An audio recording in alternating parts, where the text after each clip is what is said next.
So my first use of night vision was early on in my law enforcement days in 1993, 1994 timeframe. I used a Generation 2 device, early PVS-7 at that time. It was a Gen 2 Plus device that I was using. I first got introduced on some surveillance activities and some early law enforcement activities. When I got involved with night vision for the first time in my early law enforcement days, it became a hobby of mine. I'm still to this day a hobbyist first, if that makes sense. I'm an avid astronomer. I love looking up the sky using an 8-focal PVS-14 attached to the back of my telescope and peering into the heavens. It's fascinated me since I've been a little kid. Night vision has just now enhanced my ability to look into the sky. And I'm a general hobbyist with night vision. I love every aspect of night vision.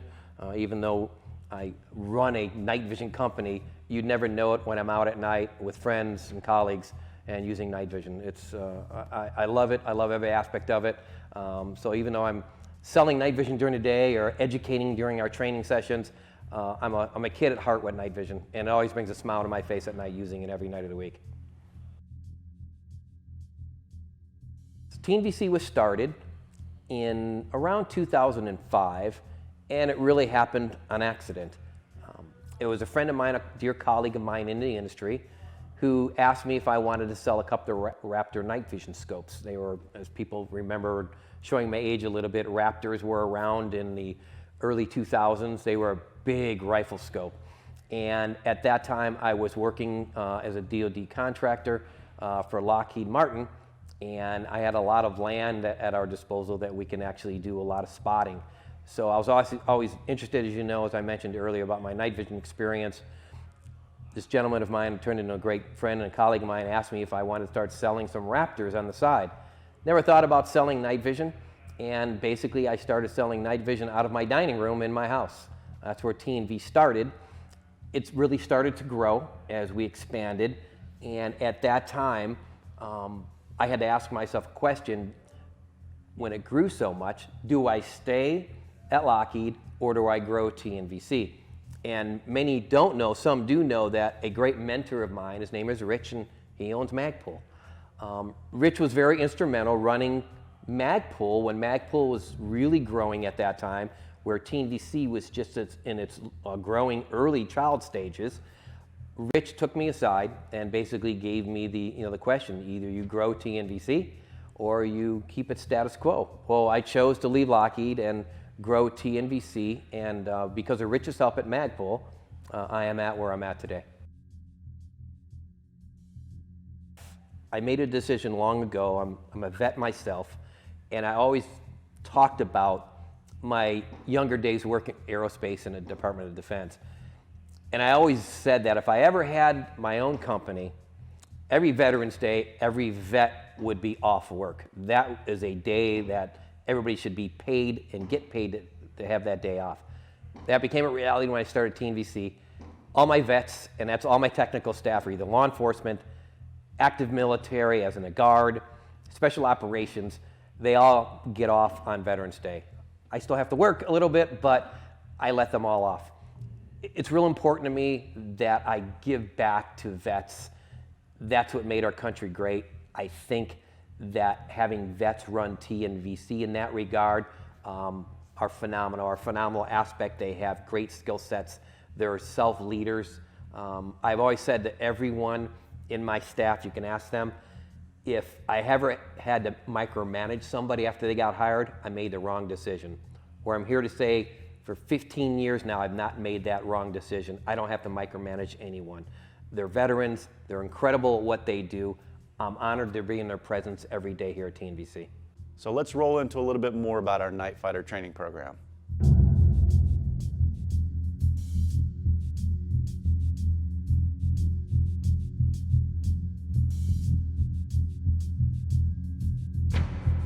All right, guys, we are back. So we've already got some questions rolling in, so we're going to address some of them before we move into the next segment about our training program. First one, just kind of a general statement on lead times. Obviously, this past year has been a year like no other. We'll put it that way. And demand has absolutely been through the roof. You know, it is not just us. It's not just the night vision industry. You know, it's industry wide and it's across industries. Kind of this increase of lead times. One thing that I will say about TNVC is you know, we do not only do we do a significant volume, but every single one of our systems is essentially built to order. So we're not like a big box company that keeps finished systems on the shelf waiting for someone to order them. We do not build your system until you place that order, because there's so many varieties in terms of what kind of tube you could get, what kind of housing, what kind of options with our PVS-14s, what finishes that you might want. And because we have all of these options, it really doesn't make sense for us to just build systems and stick them on the shelf. So for that reason, and we have hired more builders this year in response to the demand, but there's only really just so many systems that our builders can build at a time. So, you know, it's kind of a combination of heavily increased demand, demand upon our assemblers, because what we're not going to do is sacrifice the quality and integrity of our systems. You know, obviously they all come with our lifetime limited warranty if it's a TNV or NGI branded system, which includes 10 years on the tube, a lifetime on the system. And in order to accomplish that, you know, it's not just a matter of sticking components together and tossing them in a box. You know, we have a pretty detailed QA/QC process to make sure that every single one of those units is quality and it's something that we can stand behind for a lifetime. So that's kind of the reason for the increased lead times. Understand that we are trying to get everybody their systems as quickly as possible. We have been shipping systems pretty much nonstop really since we started, but especially in this past year. That there have just been systems going out and systems going out, and you know, every time that we think we've increased capacity a little bit, demand meets it quadruple. All right. Another question was, is it safe for image intensifier tubes to be used in conjunction with older aim point sights without the lower power NV settings for passive aiming? Yeah, just turn the optic down for passive aiming, meaning you have your nods on your head and you're looking through the optic. Then yeah, it's going to be fine. It's not going to be ideal for direct mounting that behind, say like mounting like a PVS-14 behind it, because it can cause some microchannel plate oversaturation, which can cause tube burn-in. However, for just passive aiming, yeah, just turn the setting down to like the 1 or 2, and you should be fine for passive aiming. No problem at all. Really, static image is your big enemy when it comes to tube burn-in. You know, we get a lot of questions about not just passive aiming with optics and stuff like that, but just environmental lighting. Environmental lighting is really not going to, you know, it's not going to harm your image intensifier tube, but any kind of static light source is when you're really going to start having problems with damage. Right. Someone asked about, let's see, night hunting classes instead of all tactical. Tom, you want to talk about that? No night hunting classes, so to speak. People are pretty secretive about their hunting technique, especially when it comes to calling coyotes. In Utah, they're worth $50 a head, and if you can get somebody's calling secrets out of them in the state of Utah, you've done something special. So I don't know of any night hunting classes, but we definitely share a lot of tips and tactics about how you can be more successful in the field. And I also film for the Fox Pro hunting TV show, so go check that out. There's a lot of really cool stuff on there. Most of it's daytime, but we do enter into the nighttime hunting from time to time. And Tom, don't you have a YouTube page, a personal YouTube page? Yeah, but it's not real active right now. Okay. Well, that means he's embarrassed. So we'll skip over that one. That $50 bounty is how he affords all the pomade for for that beard. Glorious beard there. Let's see. Class requests in New Hampshire, Pennsylvania, etc. How can they suggest where to bring classes? Well, so that's actually that's a fantastic lead-in for the next thing, where we're going to talk a little bit about TNVC's Night Fighter training program. Bill here is the training manager and director of training for TNVC. You want to take this one? Yeah, so I'll start off with the question. So, we get asked that question a lot. You can email range ideas to training@tnvc.com. We take a look at it. But really what we're focused on is the capabilities of the range so that we can remain consistent in our training across the country. Traditionally, even going into 2020 last year, we primarily trained in Alliance, Ohio. Again, 2020 being the weird year it was, we lost a little bit of training, but we gained a lot of training by going to both Vortex and up to Great Falls, Montana, for basically 2 unplanned and unscheduled classes. Due to demand, we were able to expand our training locations. We're this year, we'll be in Vortex up in Wisconsin. We'll be in South Carolina. We'll be in Oklahoma. We'll be in Nevada. We'll be back to Alliance, of course, and then we'll be returning to Montana as well. So we're always interested in new places to go. We don't rule anything out. 2021 may be hard to add additional classes because of our schedule, but we'll start working the 2022 schedule this summer. Along those lines, another question that we constantly get is what can we do more with training? We're never going to deviate from our Night Fighter 101 and Armed Professional curriculums. They're too successful. It's our bread and butter. It's what we do. But based off of some inquiries, some demand, we're going to add 2 new programs for 2021.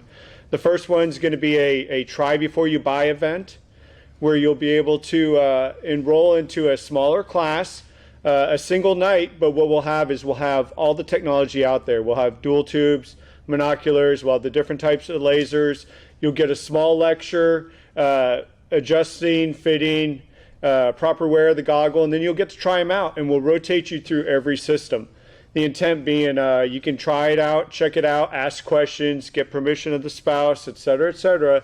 And then the good news is you can then apply a proportion of that fee to each individual item if you elect to purchase it. So we're pretty excited. We're going to offer that South Carolina, Oklahoma, Nevada initially. And as it continues to go, that will be an advanced class in front of our Night Fighter 101 classes that we're doing there. Those classes should be hitting the website tonight. And for $175, it's a pretty good lead-in into an expensive purchase. And we're excited to be able to help continue to educate prospective buyers. The second thing we're going to do, and this will be at Alliance only, is an alumni event. So immediately following 2 of our classes, one in the spring, one in the fall, we're going to do an alumni event for TNVC graduates of either Night Fighter 101 or Armed Professional. And it'll be a one-night event.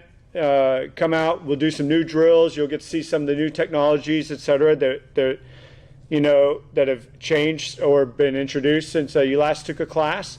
And probably the more exciting thing is we're working with our industry partners to make sure that at the end of the class, everybody walks away with something worth more than what the entry fee was. So we're pretty excited about both of those things.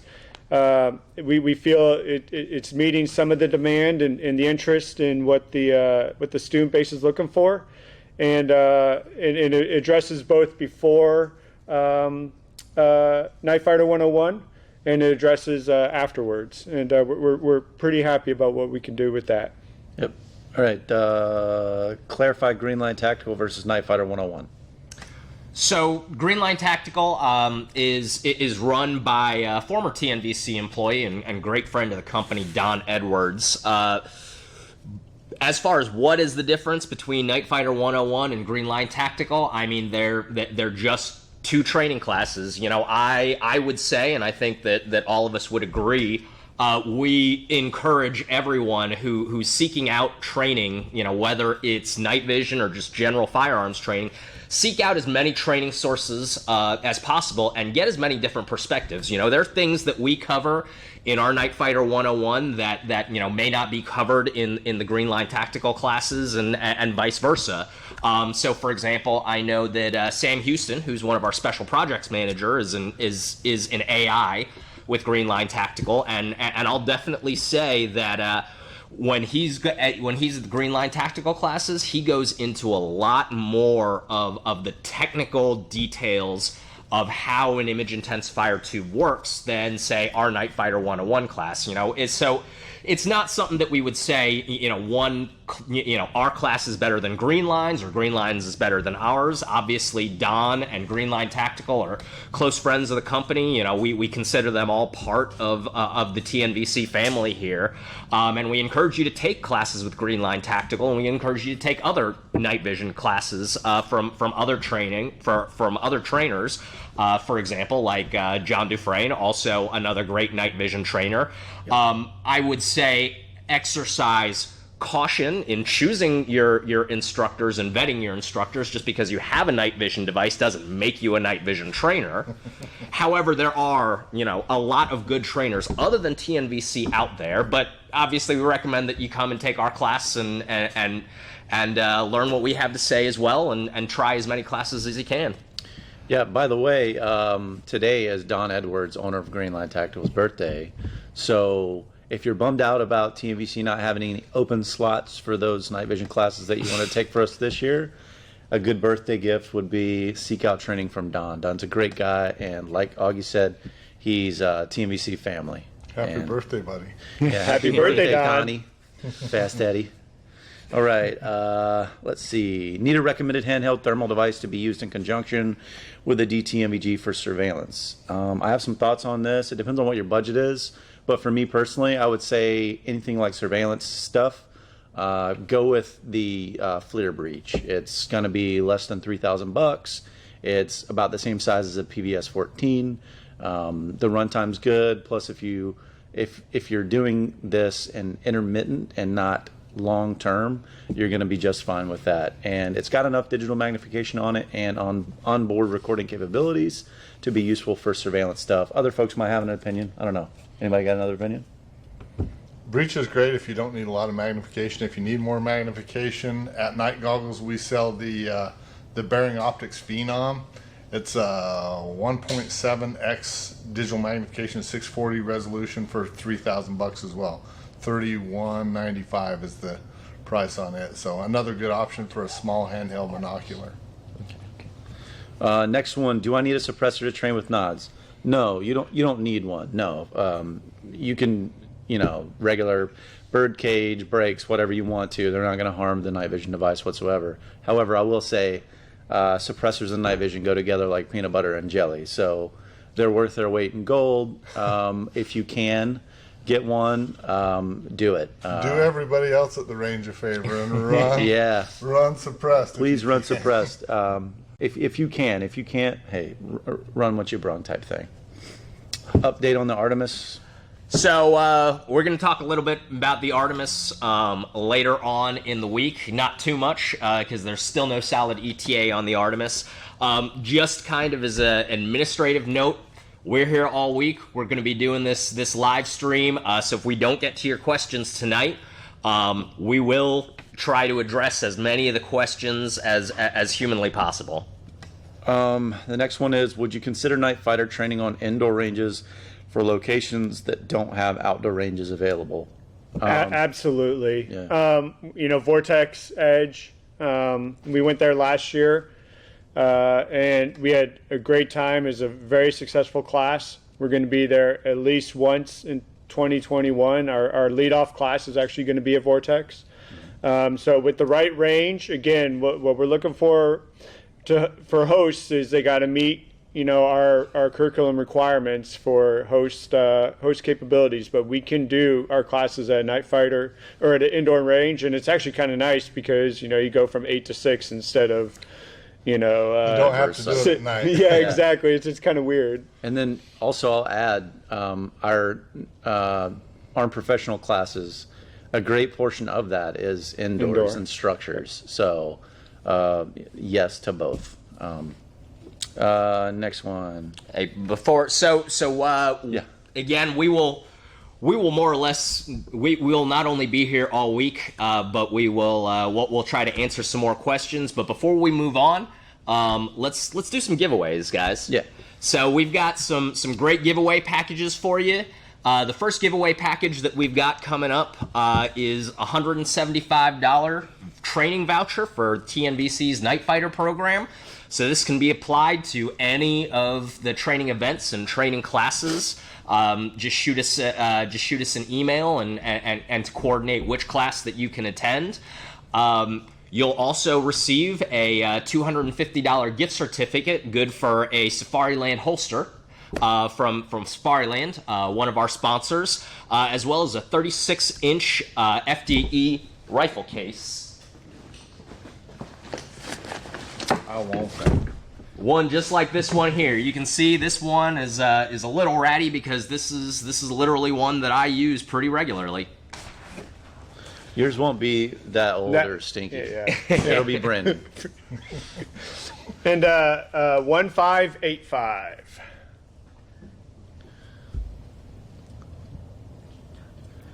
So 1585. We did a random. So the number way that we're generator. going to do this is that all everybody that's registered for vSHOTT, and again, if you want to get in on these giveaways, make sure you go to the website and register at tnvc.com/vSHOTT. That's VSHOTT. 2 T's, guys. 1V, 1S, 1H, 1O, 2 T's. And then if you not register, your name and email address gets put onto our list that we're selecting with a random number generator. You will receive notification along with promotional emails, into your email. So if you've got really restrictive email settings, you need to add us to your safe sender list or check your spam inbox. We would hate for you to miss out on these promotional. On the promotional offers and the giveaways because you weren't able to receive the emails from the list. Yep.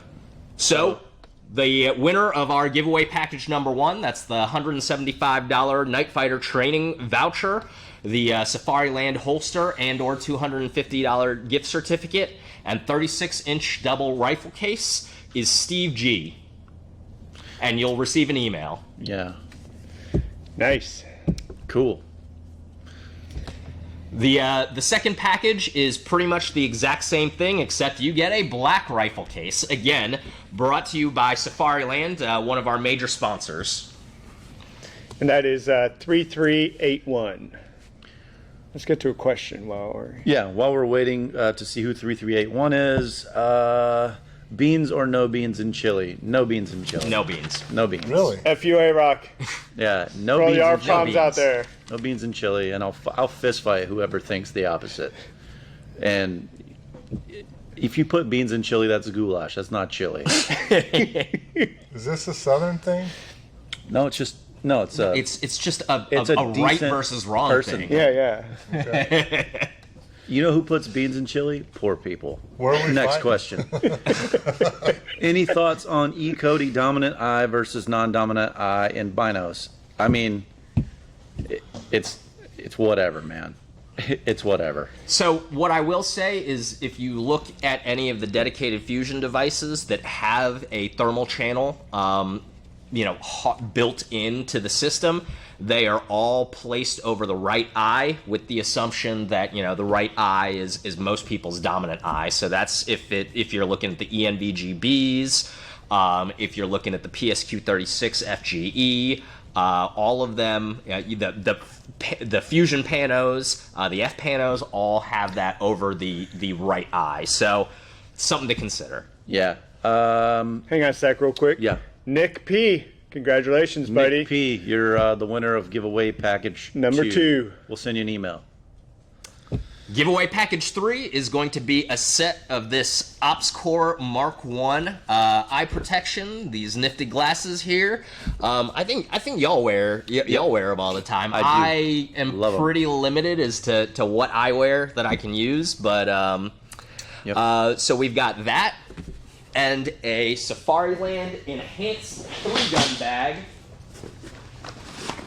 in gray. This one is even larger. It's like crew served. It's almost as tall as Augie. That's a body bag, bro. All right. So on that one, 1174. 1174. All right, let's go to some questions. Best muzzle devices for shooting flash hiders. Number 1, suppressor. So there's that. 2, always flash hider before break because, well, we know the reasons why. Standard bird cages work okay. What do you guys have a favorite? So, I mean, I like the Surefire closed-time flash suppressors. You know, if you get into like the technicalities of it, open-time flash suppressors are actually better at suppressing flash, but a closed-time flash suppressor will be about 90 to 98% as effective as an open-time flash suppressor, and you won't get caught up in weeds and foliage or anything like that. Yeah. Stealth shipping so the wife or significant other doesn't know. Absolutely. Get at us. This ain't our first time doing this. Give us a call. We'll work with you. It's something we've done before in the past. We don't, you know, we know how it is. Just give us a shout. We are, however, not liable for Right. for any domestic issues that might occur as a result of failed stealth shipping. Right. You got to understand, if you guys get into some kind of physical altercation, you just better win. That's all. That's all I'm going to say. You want to announce giveaway winner number 3? Giveaway winner number 3 is Chris C. Congratulations, Chris. We'll send you an email. Send you an email. All right. NGI Elbit XLS coming back soon. Stay tuned. Just keep watching for the rest of the week. Why aren't some housings offered in different colors other than black?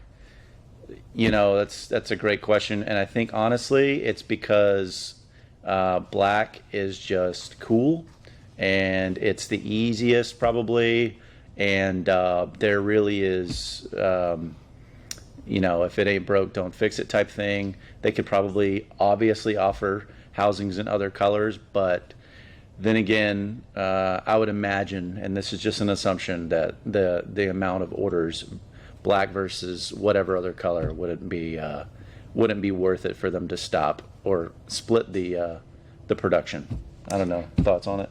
Well, I mean, you know, the real reason, so the PVS 14 finish program is one that we kind of offer on our own. With a lot of the other housing options, there are just so many colors and so many things that people want that it's not really all that practical. First of all, there's always spray paint. Yep. Spray paint your stuff. And of course, you know, one of the products that we'll be talking a little bit more about, but the Nicorium vinyl wraps, the NVG skins, as well as the Acton Black Ear skins, both of which we carry, you know, are available if you really want to change the color of your goggles. The AB Night Vision RNVGs, you know, those are offered by AB Night Vision in a variety of colors, so that's why we offer those. Yep. And if you're on a tight budget, hit me up. I'll spray something on it. You know, we'll get it figured out for you. Yeah, I mean, blue painter's tape and Krylon is really not hard to do, guys. It's not hard. How long will Digital Night Vision Tech? How long would it take Digital Night Stay tuned. Vision Tech to surpass analog or even catch up? Yeah, just stay tuned. Let's see. All right. So if you have signed up for vSHOTT on the website, actually entered your email address on the website, specials and discount codes are going out to the people that actually put in their email address on our website after the live stream. So this is another reason why we wanted you guys. It's free to watch. You can tune in. If you don't want to sign up, you don't have to. But don't come crying to us because you didn't get a discount code that we're offering everyone and all these specials and all these things that we're doing for everybody because you didn't enter your email address in. Go and do that now. It's really easy. tmbc.com/vshot with 2 T's. Sign up. It's right there in front of your face. Do it. After the live streams, we're going to send those emails out in mass quantities. So please do that. Big Brother already knows who you are. Your FBI agent is watching with you. Yeah. Let's see. Does TMVC take non-TMVC bought night vision and repair it? So we can. Sometimes in terms of repairs, it'll be based on our repair and assembly techs and the amount of work that they have. Typically speaking, we will accept night vision purchase from other vendors or other sources, and we can help repair that. We haven't been able to do much of that in the past 12 months for obvious reasons. Our repair and assembly techs are a little bit busy, but occasionally we will accept that kind of work. Obviously, if that's the case, while we will take care of our work, we're not going to have any kind of warranty on the device. And something that something that kind of takes people by surprise sometimes, especially if they're bringing their night vision to us because they bought from some budget garage builder to save a couple of pennies, is they'll get a little bit sticker shock when they see our repair fees. That comes from a number of different places. First of all, it is our repair and assembly tech's time, just like if you took your car to a mechanic, you're paying a certain amount for labor. But on top of that, again, when we're getting these things, we're not just taking them apart and fixing whatever needs to be fixed. If threads need to be cleaned up, they get cleaned up. If the device needs, or the device will need to be repurged, which we have to do, and you will receive a charge for that if it's a device not under warranty or not one of our devices.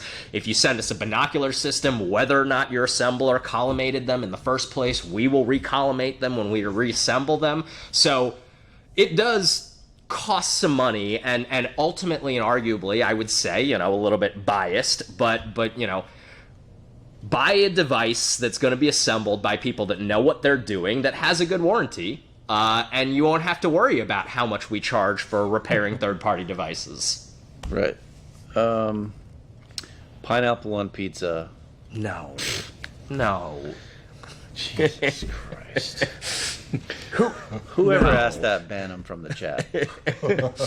That's a hard no. Any pistol holsters that fit the Tour Mini? I think they'll fit in some X300 holsters, but they won't fit in the Safariland ones. No, I've had problems in my Safariland. Yeah, I don't think they'll fit in Safariland ones, but what about some TLR1 version holsters. I don't know. Maybe I had one. We'll get back to you. made. Omnivore, maybe. We'll get back to you. Will the DTMVS housing be available in FDE in the future? You can buy a Coyote wrap. Yeah, you can buy a Nocorium wrap in just about any pattern you can imagine, and then also it can be FDE tomorrow if you just go buy a can of spray paint and spray paint it. And the shittier the better. The people think Bill looks cute. A lot of comments on Bill. Well, Bill does look cute because he is cute. So, yeah. There's that. Leave me alone, JW. He's cute and like what an old folks home kind of way. We need to get him a little cardigan and some penny loafers or something.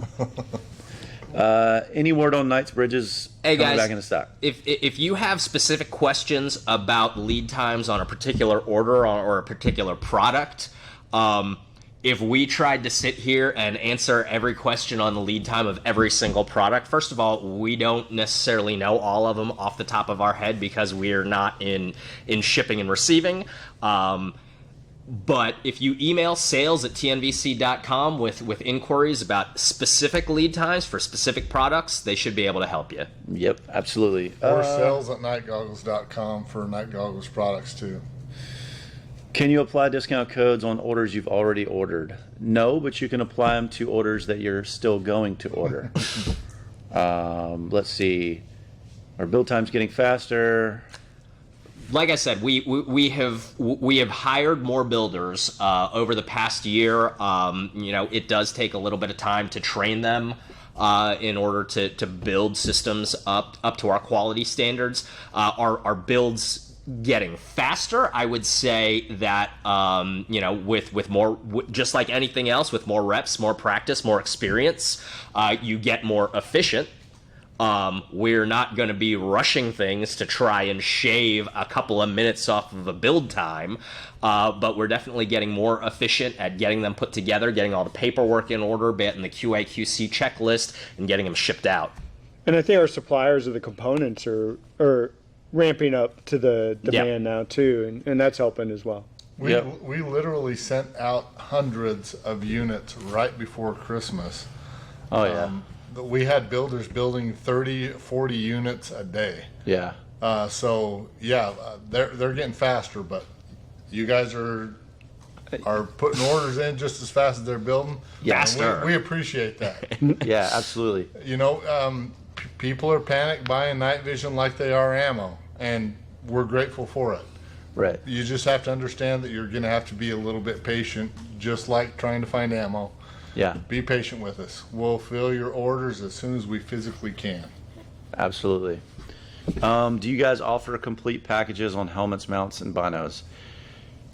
We talked about that earlier, and that's a common reoccurring question, but the long and the short of it is everybody wants something different, and to do that we would have to offer like 50 different variations of a package. So that's why we try to make our website as intuitive as possible so that you can look and see on each category of a complete setup you would need and really kind of tailor that all together. So one thing to go along with that, and that might help explain that, tomorrow during our live stream, we are going to, all four of us, as along with some special guests, John Dufresne of Kinetic Consulting and Chris Seislove from Blue Force Gear. Yep. So we're going to have a panel discussion talking about all of our different helmets, and I'll have some examples of some historical helmets as well, and we're going to talk about setting up your helmet, choosing night vision, choosing the accessories, what goes on them, and everything like that. And that really gets to the crux of why we don't offer a complete package. We don't offer a complete package because it's really not one size fits all. For different people, for different applications, for different purposes, there's going to be a different perfect package. What we offer instead is our customer service. You know, you are welcome to give us a call at any time or anytime during business hours, or send us an email, and we are more than happy to talk to you about your specific needs and walk you through what pieces of equipment are going to be best suited to you, rather than saying here's a generic night fighter package with you know just a cheap bump helmet and a cheap bump helmet and a cheap mount to go along with a night vision device, just so that you can say you have a turnkey setup. Mm-hmm. I would also add to that anyone that answers the tech line is a subject matter expert. Mm-hmm. So we all have our different areas of expertise, but we're all subject matter experts regarding the equipment and the gear that you're looking at. So just call us and ask us questions. That's what we're here for. That's the easiest way, absolutely. Eric, what moisturizer? Skin, this is just the Lord's blessing, baby. You know what I'm saying? I don't use anything.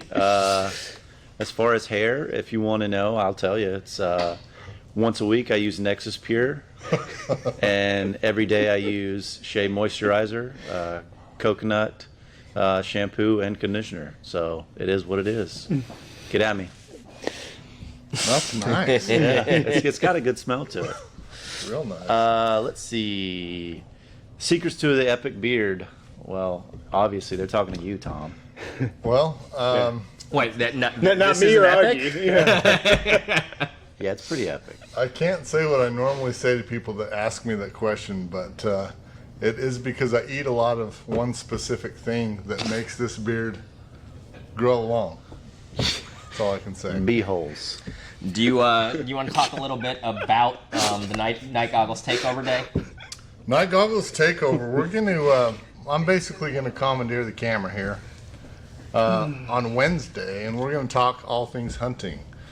Thermal night vision. We're going to cover tripods. I'm going to share some shooting techniques with you regarding the tripods, the Night Stalker tripods that we sell, and we're just going to kind of talk about some different gear, different ways to set up your gun. It'll kind of be a catch-all for people that are either interested in hunting at night or maybe already are hunting at night. Yeah, I can. Let's see. Next question. How important is it to repurge your system? Augie, take that.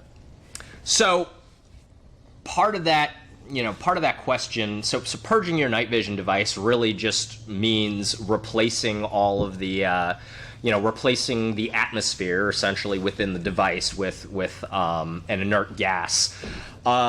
Depending on your location, depending on your setting, you may want to get it done more often, or you just may not need to do it again after, having done it once initially. So really, it's not something that we necessarily recommend that you, I'll say that the military schedule is supposed to be once every 6 months for repurging a device. That's probably a little overkill for most people.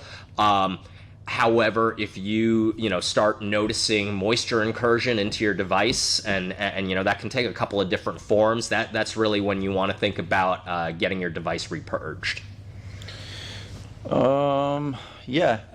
So along with that, take a little break. Say, if you don't know, we want to again give a really huge thank you to everyone that sponsored this. And everyone that provided stuff for our giveaways. Saffron Optics 1, Weapon Outfitters, Roy and the crew, we appreciate you guys.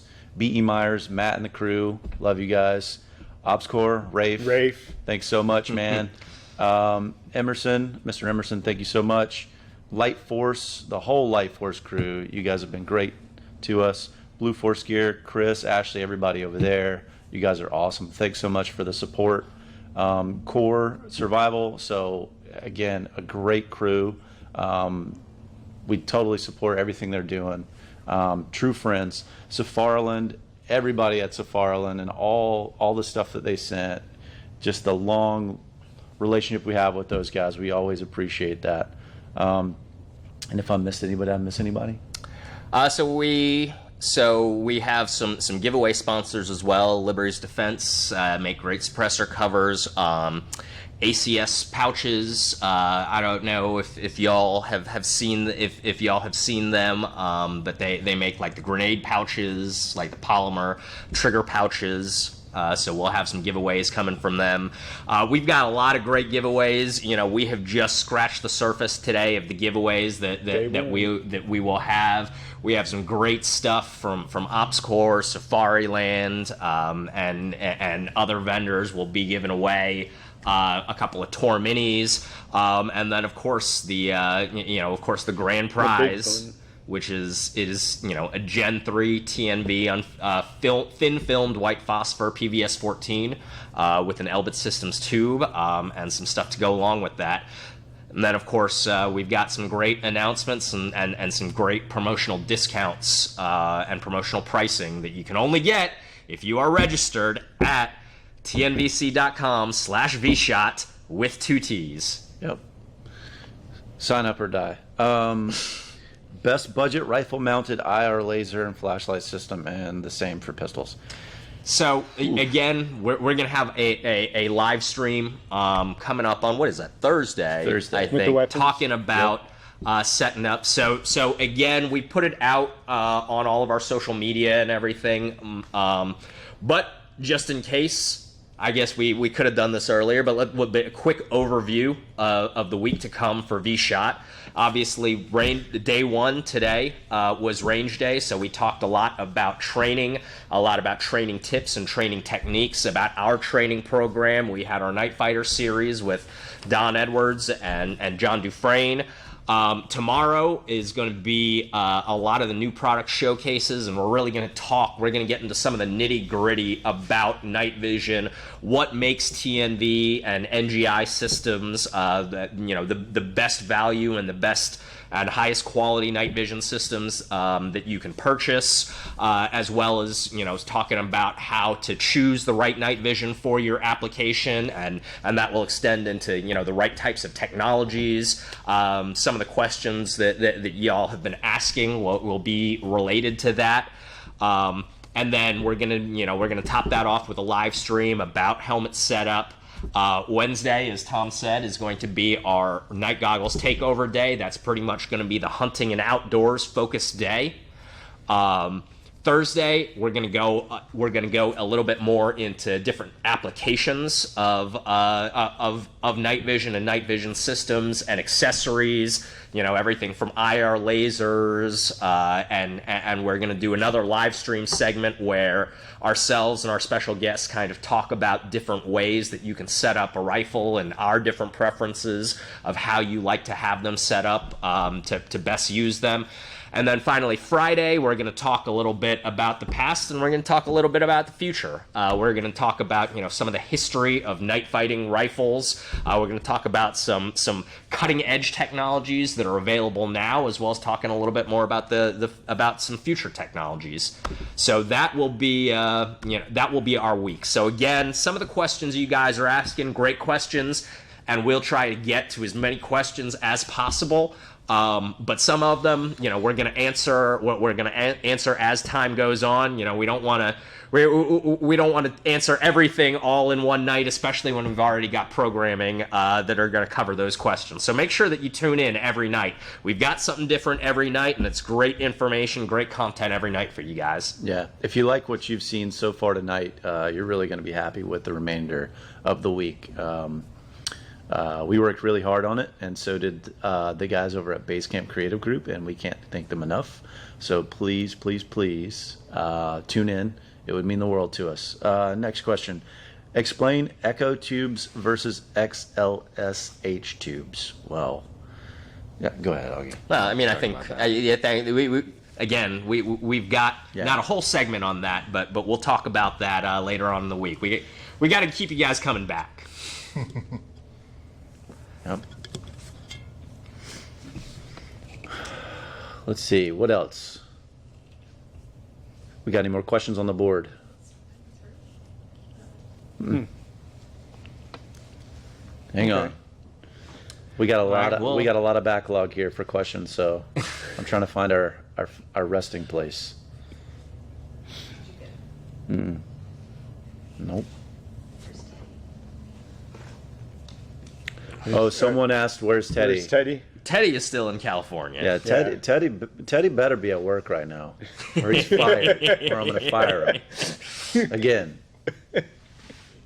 Yeah. No, Teddy. You know, every year when we do the SHOT Show, obviously it's all hands on deck because that's a big event. It's a lot of moving parts.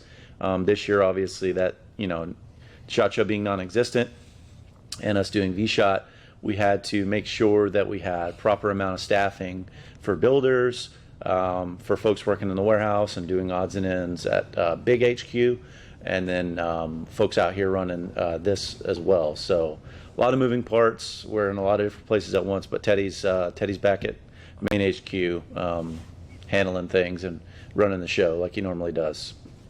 Remember, vSHOT was scheduled before SHOT Show was canceled, guys. Yeah, we were the first to call it, I think. I'm pretty positive. Preventative maintenance on NVGs. How to maximize the life of NVGs. Well, one, don't leave your battery in them when you're not using them. This is probably the most common mistake. If you have a safe or a Pelican case or whatever it is, wherever you store your nods, make sure you're taking the battery out of them for prolonged storage, because batteries leak. And it happens, but that can ruin your system pretty quickly. So that'd be the number one thing I would say to maximize the life of your system. And then two, just treat it like you would every other electronic that you depend on, like a cell phone every day. I mean, don't throw that thing around and drop it off of a building. Don't torture test stuff like that, but take care of your gear. Your gear's going to take care of you. Nods aren't dainty by any stretch, but you still do want to take care of equipment that costs as much as a used car. So that'd be the best thing I could tell you to do to prolong the life of it.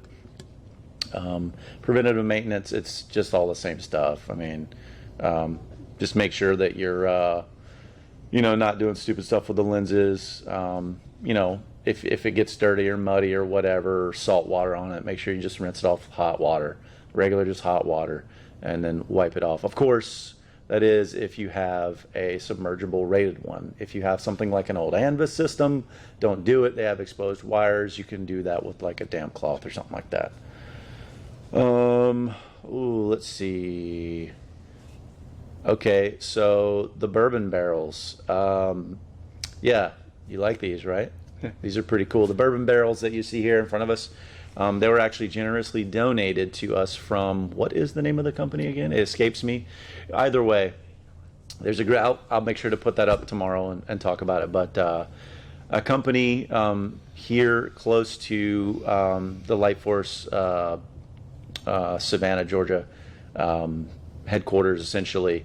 There's a company that's close by, and they donated these for the event tonight, and we thought that they would look great. I think they turned out well. If you guys like what you see behind us, give us a thumbs up or a heart or whatever it is in the chat that it offers you. We worked hard on it, and we're pretty proud of it as well. Eric only drank half of one to help us out. Yeah. The best part about these bourbon barrels is they actually still smell like bourbon. So right now I'm just smelling bourbon. So it's great. How late each night? Until. Yeah. So As long as y'all keep up the engagement, we'll pretty much keep on going. We'd kind of planned for roughly an hour's worth of content a night.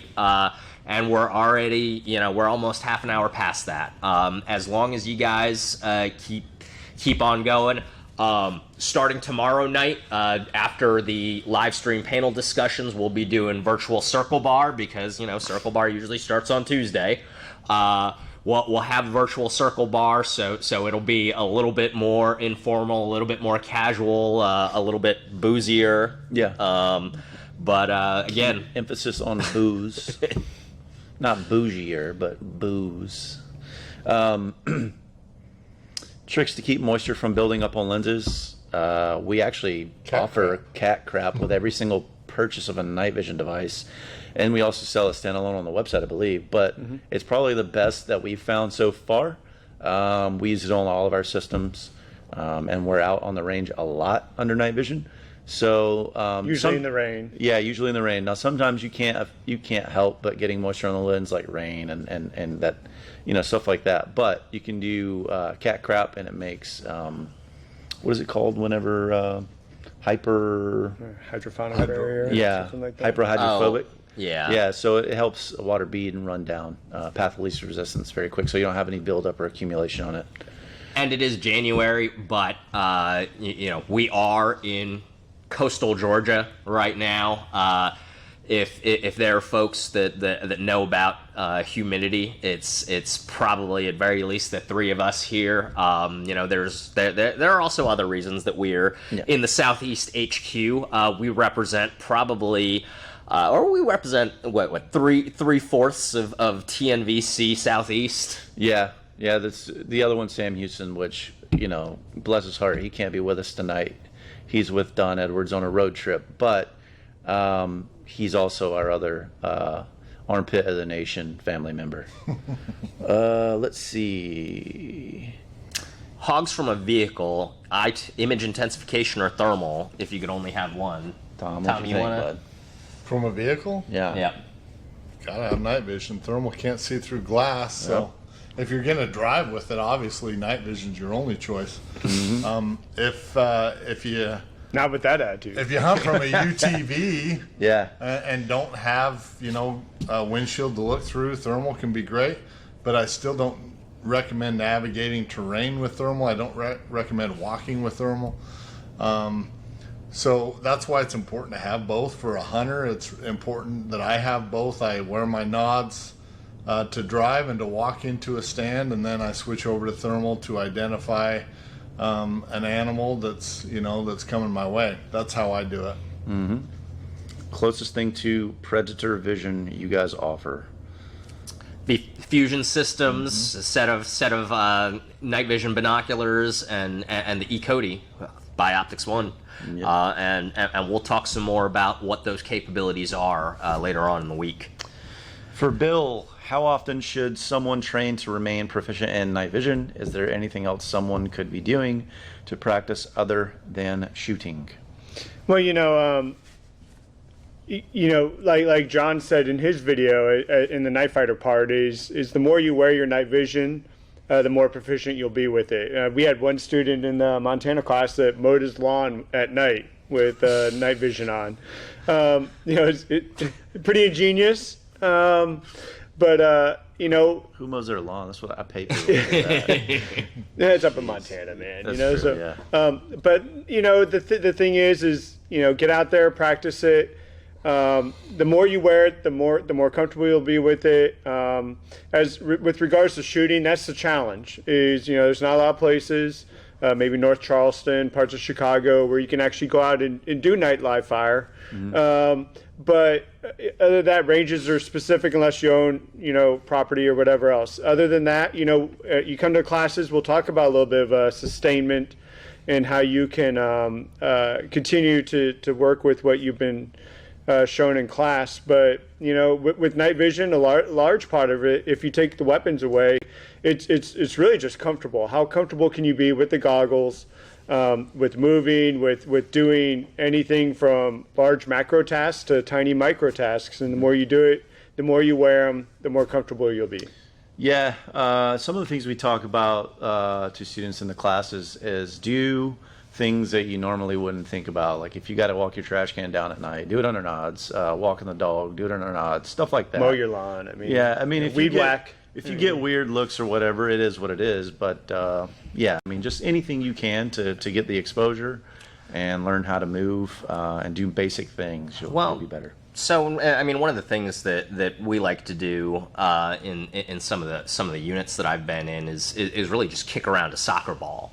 And you can do that with other people, or you can do that even against a wall. But it's really good for learning and developing depth perception skills, tracking moving objects. Obviously, night vision is fixed focal length, so it's not like your natural vision where you can just change focus unconsciously based on the distance of the things that you're looking at. Things will get clearer and more blurry as they get closer and further. So something like kicking around a soccer ball, or kicking a soccer ball up against the wall, and learning to judge how far it is, the closing speed, learning to understand where it is in relation to your body before you go to kick it again, is a great kind of fundamental skill builder that I've used in the past.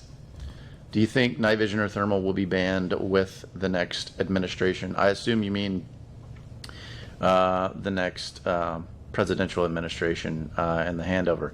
I don't foresee it. And we're not hearing anything either. There's no chatter about it. And also, I do what I want. I have a permit, so I do what I want. Can you.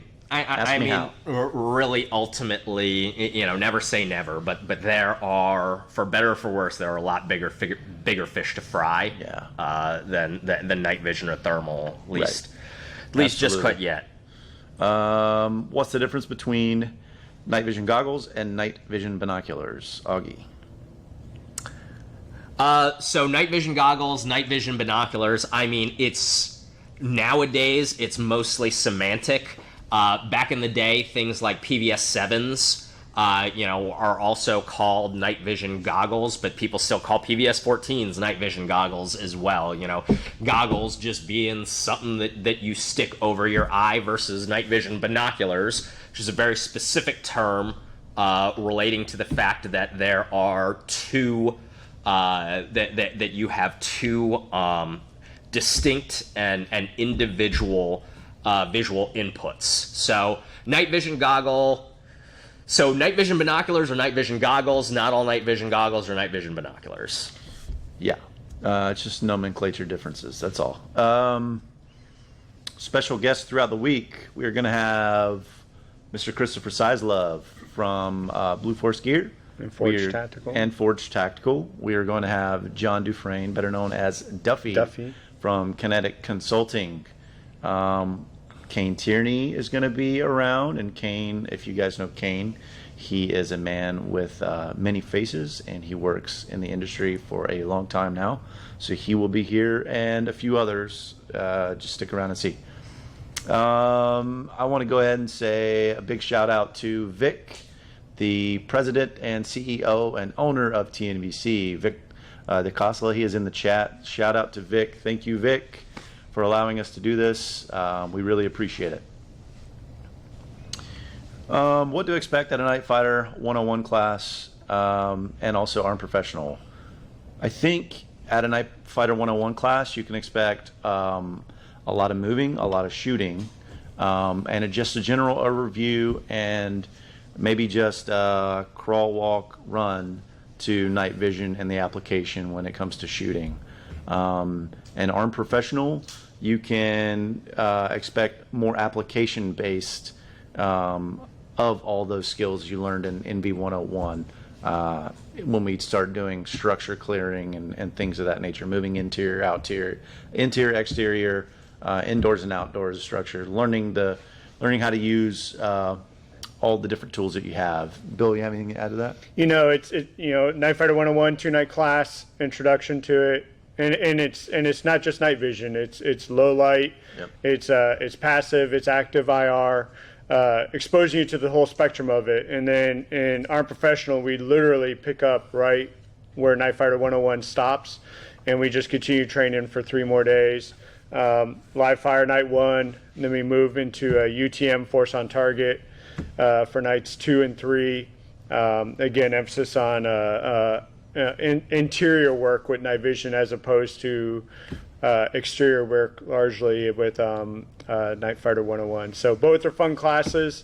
We're adding Great Falls, Montana to the Armed Professional locations. So 2 locations this year, Alliance, Ohio and Great Falls, Montana.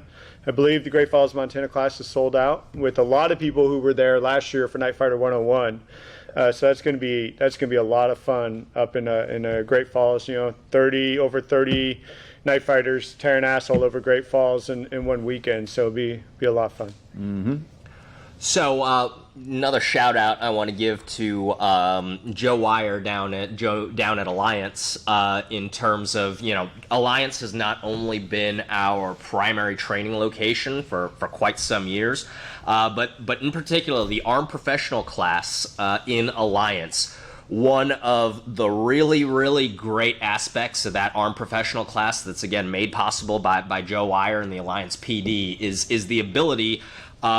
There are certain pieces, there are certain properties that the police and that the city own that when you do the Night Fighter Armed Professional class in Alliance, we are able to actually take you out into the city. So on the one hand, there's a lot of great skills to be learned on the range. There's a lot of great skills to be learned in the shoot house, but none of it can really compare to actually being, in a live city. Obviously, all of this is coordinated. So with the local authorities, but it's just a fantastic tool. It's a fantastic thing that we have at our disposal. That's really not available very many places. The ability to take students out and give them experience actually moving in an urban area rather than in a simulated urban area.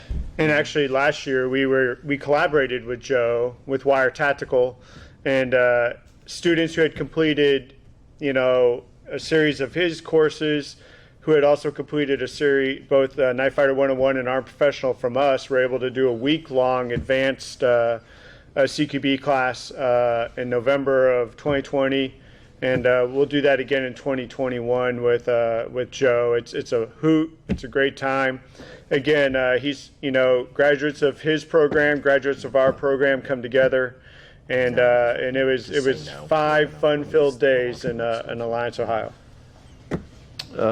Next question: does the ACT gear skin work for DTMVS? No. The housing profiles are very different.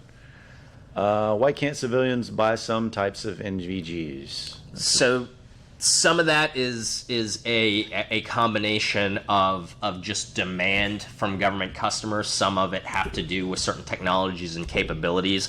That's another thing that we'll probably be hitting on a little bit more coming up in future days programming. Yep, we're going to go into depth on that actually and talk about it. How many students are in the classes? Full class is 12, max is 16.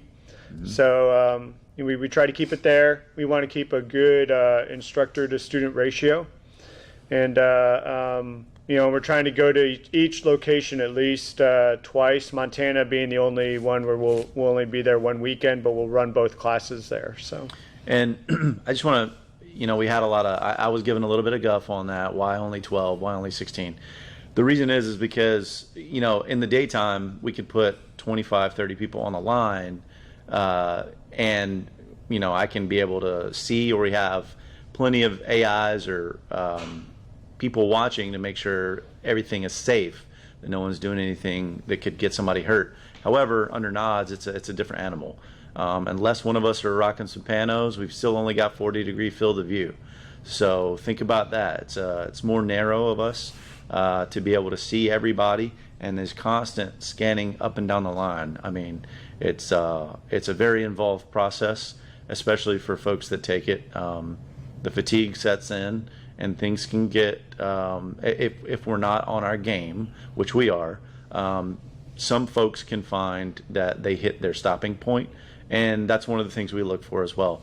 But we want to make sure that we maintain safety as much as possible, because that's paramount. Nobody outranks safety, and we're certainly not going to run a 2-bit operation there. So we just want to make sure we have a good number. That way everyone can get plenty of one-on-one and attention devoted to their specific questions or their specific needs, and then also that we maintain safety as well. And we keep a good tempo. Yeah, and it's a very good tempo. Class. Yeah, you'd be surprised. It's a very good tempo.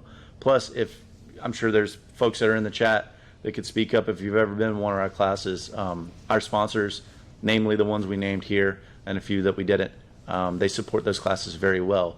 So whenever it's 12, 16 people come into a class, they walk away with a lot of incentive. Not just the education and the value of the training, but they also get incentives to come as well. And we're able to do that through our sponsors. And the class size allows us, like Night Fighter 101, you're getting anywhere from 20, 22 hours of training in 2 nights, which is pretty healthy. Yeah, we're really packing it in there. Let's see. Let's see.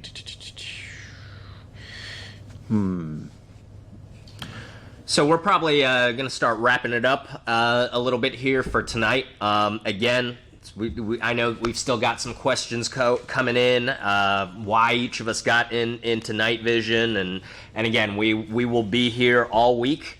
So if we haven't gotten to your question yet, we are keeping a record as well of some of these questions so that we can continue to address them, especially those that aren't already going to be addressed in some of the pre-planned content. I want to give a shout out and congratulations again to our major giveaway winners, Steve G, Nicholas P, and Chris C.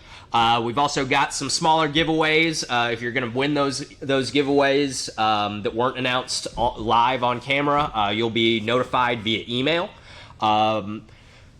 Once again, in order to be entered for the giveaways as well as for the promotional discounts and promotional coupon codes, as well as you have to be registered for vSHOTT at tnvc.com/vSHOTT,